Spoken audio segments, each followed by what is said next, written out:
the Audi A4 Allroad, in what might be its optimal mechanical specification.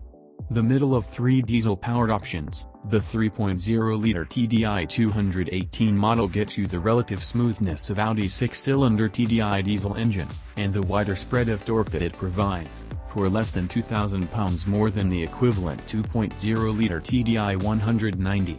And 2,000 pounds is, after all, less than what plenty of Audi customers have proven themselves willing to spend, in recent years, on a carbon fiber cigarette lighter, a stereo upgrade and indicators inspired by the cult televisual smash hits of the 1980s. While the 2.0-liter petrol TFSI Allroad that provided our first impressions on the car last year has a new clutch-based four-wheel drive system dubbed Quattro Ultra, the diesels stick with Audi's more traditional center-diff-based four-wheel drive system, older tech, but still the difference between intelligent part-time and proper full-time four-wheel drive. If your jacked-up A4 is going to spend a significant amount of time on mud or grass, you might very well prefer the certainty of a center differential to the efficiency gains of a clutch-based setup.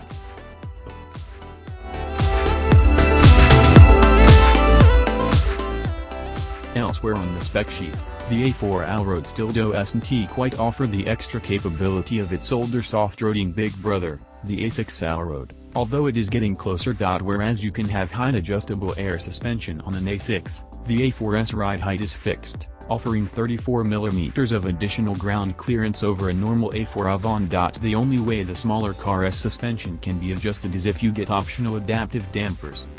Where transmissions are concerned, meanwhile, all but the most powerful diesel versions of both the A4 Allroad and A6 Allroad now come with a 7-speed twin-clutch automatic gearbox, so you're only going to get any torque multiplication for low-speed towing or climbing if you splash the cash on the top of the range oil burner, both of which come with the proper 8-speed torque converter automatic gearbox. If you're a fleet driver, the 3.0 TDI 218 1T break the bank where those all-important CO2 emission numbers are concerned, giving you 6-cylinder power for a modest 2% penalty on benefit in kind, BIK, tax liability versus the 4-cylinder TDI. The 2.0-liter TFSI 252 is a shade cheaper to buy in for company car tax, but its official combined fuel economy return is 20% poorer.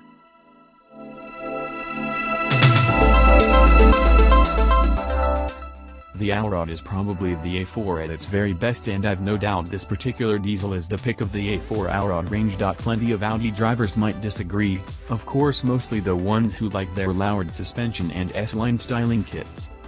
But, if, like this test, you see the A4 as an imperfect way to satisfy an enthusiastic driver, you might be more inclined to equip your car in a way that builds up some of its core strengths: comfort, isolation, flexibility, practicality, convenience, while adding just a little bit of off-road capability into the mix for good measure. That, in a nutshell, is what the A4 Allroad does.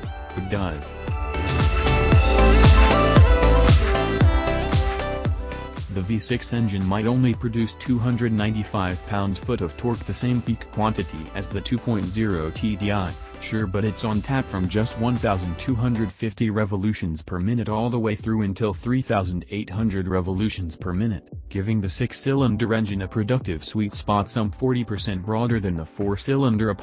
S. On the road, that means the 3.0-liter TDI is much less fussy about accelerating in a low gear, much more swift and relaxing to drive, and, because it's an intrinsically better balanced engine, feels much less like it's working hard when you rev it.